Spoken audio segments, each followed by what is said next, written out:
thế là chúng mình chịu rất là thật chúng chúng ba đứa hết một kỳ làm chúng ta rất là lo về cái chuyện và thật thì không mà chúng mình chịu hết tiền cái gì ô đến cuối chúng mình rồi chuyển xe nhưng mà chúng mình rất là lên thì anh gì chú thả xuống chúng mình cũng thả thì cái điều đó là ô đến cuối chúng mình rồi chuyển xe thì mình xin cái gì này tại quê tôi cảm động hồ chắc là mấy ở đâu vậy thiên hướng đấm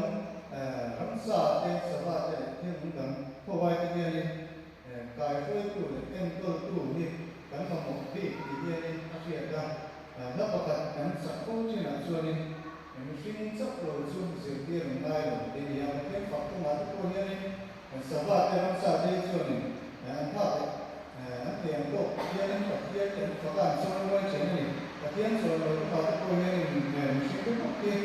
sự kia mai phải phổi mai anh đi cô chuyển gì thấm là cô nghe nên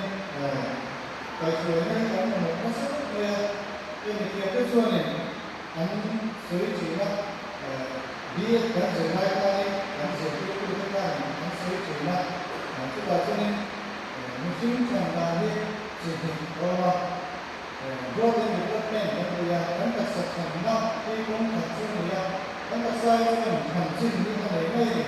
another second do running up as you do it and do running up mass and production of chin and a and the need to use it to the muscle to contain and the chin and doing a whole year muscle and the machine is running in the connection cái mà dự kiến này thì rồi này mình cái gì á cái mình làm thôi thì cái này cái này số Krista là cái dự kiến nó đủ để thành công kia tiên công bằng tâm tập ông thì có cả và thiên nhiên nó là cái rồi được cho nên cái mình kia mình làm thôi thì thành cái này cũng có chỉ này anh kia này cho vào cho nên cái mình nó muốn liền chắc chắn tu cái mình làm thôi thì chỉ trong ta luôn thì ta có vẻ như sao cho các thằng này sinh tuổi đấy mình làm để ăn có sở sĩ của các thằng xưa các thằng trên về như này cái người kia cái Christian thì cái riêng ở ngày cô nên các mình tại quê thì cứ sẽ sống trong nhiều người hôm nay đặc biệt cứ sẽ sống trong nhiều người của nó sẽ tại có khả năng cho nên cái từ đây cho nên xuống để vai mình sinh kia những ngày của rất là thật thì anh nghĩ kan muna kan ngai tu ngiri ngai mesti kan itu ni kil lo dari amal su su le pai ngai tu kan dia ni kan ni alu kha dari tu su ni dia ni kan pun bai ngai ni aku mungkin dia ni kan sia dia pun mungkin bai dari su ni ko tu pan ni rong ni bol ko te lo ve patia le sum rong ni bol ko te lo ve ti in nim sila tiên có bố là cho nên tiên có tiên cái là để pha là cho nên tăng cả xung quanh cái số tiền rất là nhiều tiên ở đó sử dụng cái này để xung quanh bay có một luôn như này mình cũng nằm không qua gắn mình cũng nằm không qua muốn gắn sản phẩm làm tiền cho nên riêng của kita chưa cho được tất cả ở đó xung quanh này thì cô đi làm chuyện thảo luận đi tôi muốn có mấy một sinh lưu đi sinh tốt đầy đủ anh ấy nhiều sẽ tập các cái quê sinh tốt cái anh này lâu này có vẻ là một sự việc quê này có sự quê mấy các tổ quê thì cứ mà anh này nói đó cả nước còn lại quê nên lúc ăn sáng chỉ là chỉ có nói cái con kia này cái gì cũng sợ là cái tôi sẽ tắm tận như là một cái này cũng có một số cái này nó cái này cũng có mình chỉ là cái gì mình xin tốt cái này thôi cái gì cũng cần mình dễ mà tất cả tôi muốn đi đánh sản phẩm yêu của nó thì những cái vật phẩm tốt đây tôi cần xiềng thật cái này nó xong rồi tôi cần phun xiềng hàng kia tôi sẽ có một câu ở nước đây anh nhìn được không anh nhìn qua cái sản phẩm của mình xin được coi nó cũng tôi cần tiên giáo và cái này cái bộ cái này biết rồi này chúng nó cái một cơ bản là cái cô nên làm sự ra thì có là tiên nó thì cái một cô nó cái là cô cần cao cô cần số cần đúng rồi thì nên cái một kia để xuống để coi là một cú cú nó còn đi còn phần nó đây là nó nhiều đó phần mới cô nó trong cô như này gắn chặt cô quay một thời rồi người ta đang xuống để coi và sự phản nó còn nước từ anh đồng mong anh ta rồi cứ thì còn tất cả những cái xuống để coi cô vậy gắn cú qua anh mới anh thì cô ta phải không không cả này thôi của bạn ta nhớ để nuôi cái mà một này các đồng nghiệp cho nên đây là cái này cái này những cái sự việc cũng thấy trong quay cái cô hỏi anh ra bố cái này gì đó này như thế này là cái này cái này sản phẩm là một cái này đặc biệt quyền không nó bảo quên là tất cả mọi người nên các đồng nghiệp cho nên có thể tôi sản phẩm cái này có mình biết bài tôi cũng thấy và sẽ sản phẩm cái này là chúng tôi cũng có này thế thì tôi cho mình kia đó thì tôi là cái sự của bên thế nào tôi mình có một cái gì thì cái gì kia này cái đó nó một kia này số của những cái này cái tôi là cái người cái này các sản phẩm đấy là cái số của bên này nó sẽ là bên những cái số của cái này là tôi ở đây nó mình cũng sử dụng cái đó là cái này cái mà tôi nhưng mà cái là tôi không có nhưng mà cái đấy là cái mà tôi có thể học được cái việc là có thể sử dụng cái đó là cái này cái này để cho cái đây chúng ta xem bảo là có cái này nhưng mà cái sản phẩm sẽ được là cái đó là cái vấn đề của cái này nó được tôi đây là những cái sử dụng để cái chúng ta sáng tạo là những cái đó cái này không được để cái những cái sử dụng cái này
咱们这个这个这些，这个这个民警来保护严格的流程的为，那个也说呢，让如果那个如果那个那个哎，从民地那个也咱们这流搞出来那是可以从我那个来说那里头没别让实在你读那个这个的，流程这样这些他把天读了你过去感谢他读没。nhưng cần kiếm cho việc đem đi mình của cần không làm nó sơ thì tôi làm sợ ra cái sự này anh nghĩ ra đây là sơ mình kiếm cho việc đem đi mình của từ những phim của những phim này trước thì lai vào cho nên khi xưa mình thì vẫn tập trung mình kiếm phải những một vấn đề thành khổ sữa thì là bên sẽ cái cảnh sát cho mình là cần kiếm cho việc như thế mình xảy ra mình kiếm cho việc anh mua nó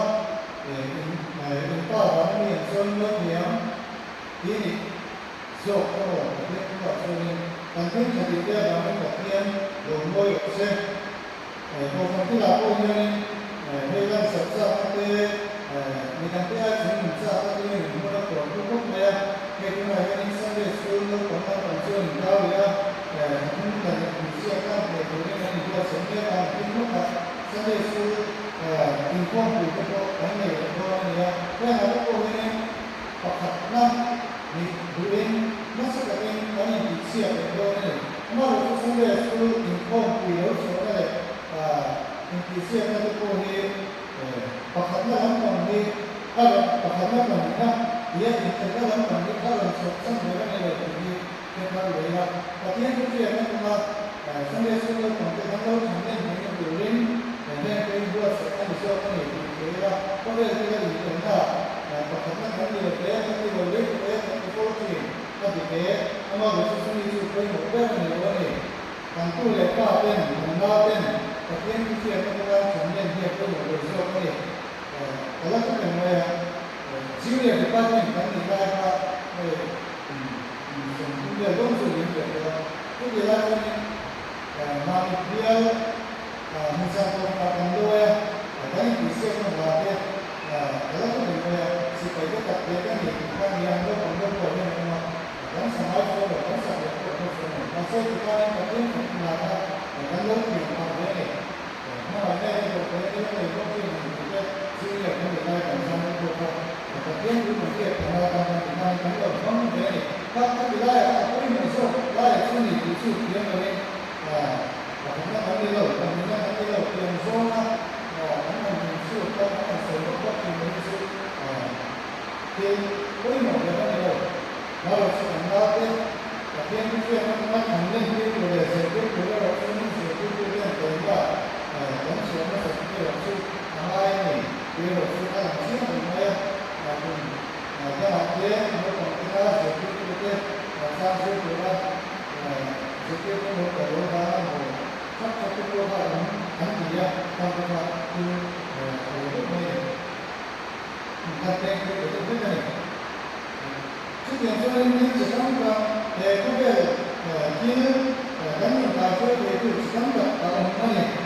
ta có một sự sự ta cái bảo của ta nên cái đánh sáng tạo ở ông này á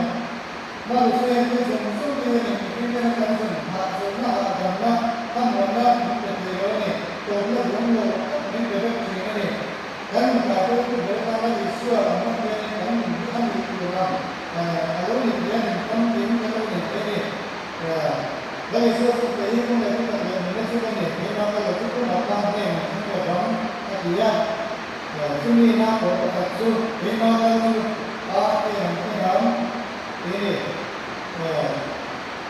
đây là số cũng không sử dụng cái mình giúp anh ấy cũng là cái lúc này thì đó này cái có là số này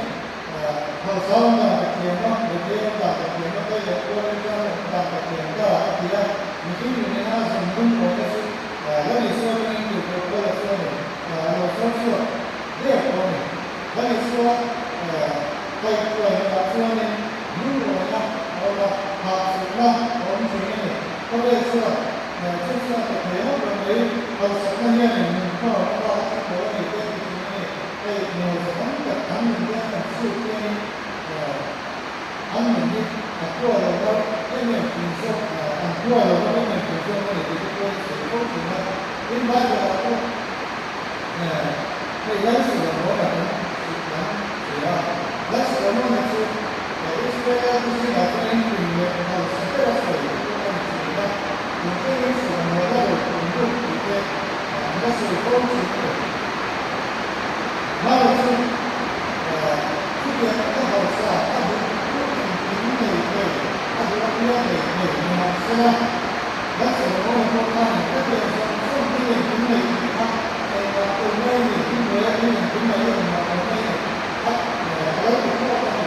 yang satu langsung ini ini kita ini sama ini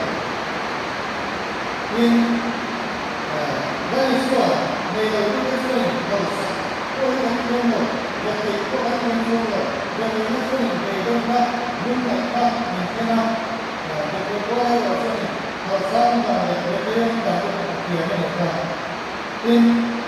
mungkin kita berdoa ini kita kita dapat beruntung juga kita boleh ini dia. Kita bisa berdoa dan kita semua kita dapat hasil kita dengan siapa saja dan siapa yang kita nên vừa là mình rất sự là cái hàng suốt cho nên như thế sự coi có những cái sự quán đã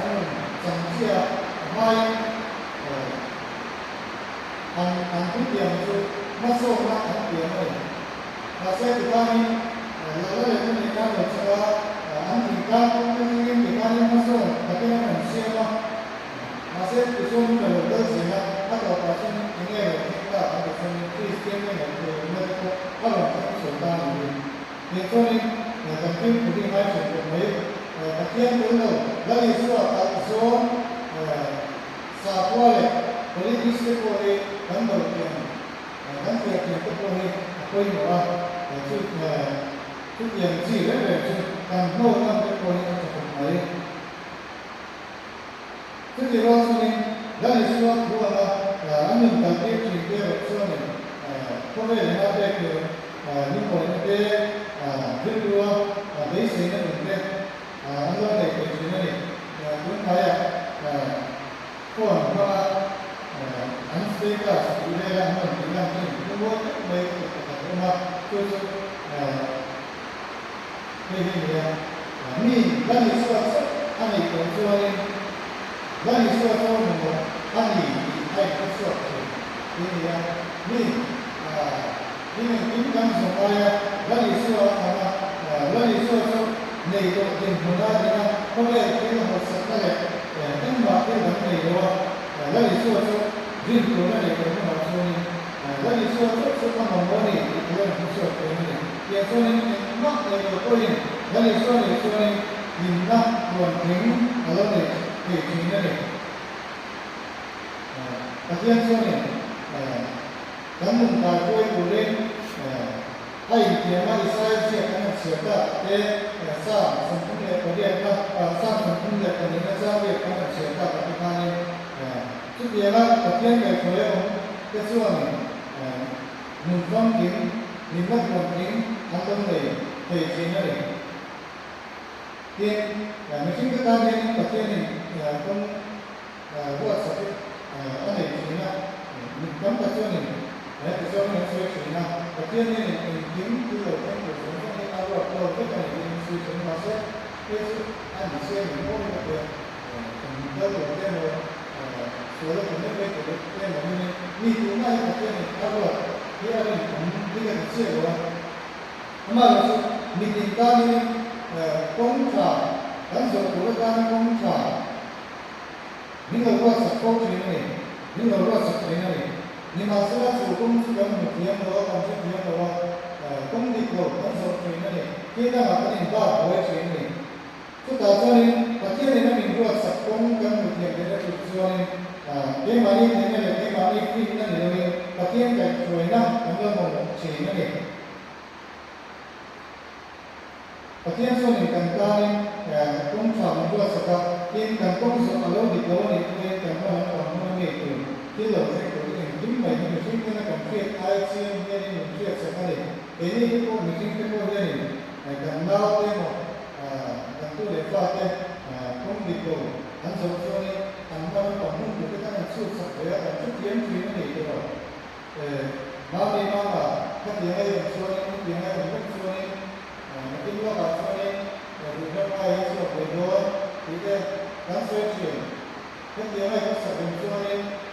cái lúc nào xua thì phải đây cái gắn về chuyển cái nó sẽ là anh rất kiếm chuyển